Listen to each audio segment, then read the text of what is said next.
கந்து வட்டி மூலம் வீடுகள் நிலங்கள் அபகரிக்கக்கூடிய சம்பவங்கள், நில மோசடிகள் மிக அதிகமாக நடந்து கொண்டு தான் இருக்குது. இதன் மூலம் பாதிக்கப்பட்ட மக்களிடத்திலிருந்து 50,000க்கும் மேற்பட்ட புகார் மனுக்கள் டிஜிபி அலுவலகத்துக்கு வந்து கொண்டு தான் குவிந்து தான் இருக்குது.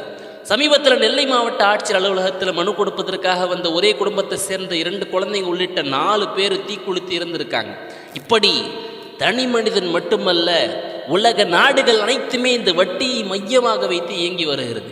இப்படி நம்முடைய இந்திய நாடே ஒட்டுமொத்தமாக வட்டியில் மூழ்கி விடுமோ என்ற அபாய நிலைக்கு தள்ளப்பட்டிருப்பதை நம்மெல்லாம் பார்த்து கொண்டு தான் இருக்கிறோம். அல்லாஹ் அதனால தான் திருக்குர்ஆன்ல இதை பற்றி மிக வன்மையாக கண்டிக்கிறான். யா அய்யுஹல்லதீன ஆமனு லா தஅக்குலு ரிபா ضعفا مضاعفا. நம்பிக்கை கொண்ட மக்களை பன்மடங்காக பெருங்கிக் கொண்டிருக்கும் நிலையில் வட்டி உண்ணாதீர்கள், அல்லாஹ்வை அஞ்சுங்கள், இதனால் தான் நீங்கள் வெற்றி பெற முடியும் என்பதாக அல்லாஹ் நம்ம இடத்துல சொல்லித்தரான். கடன் கொடுக்கக்கூடிய மக்கள் குறைந்ததன் காரணமாகவே இன்றைக்கு வட்டி என்பது மிக பரவி கிடப்பது என்பதை பல மக்கள் உணர்ந்து கொள்ள கடமைப்பட்டு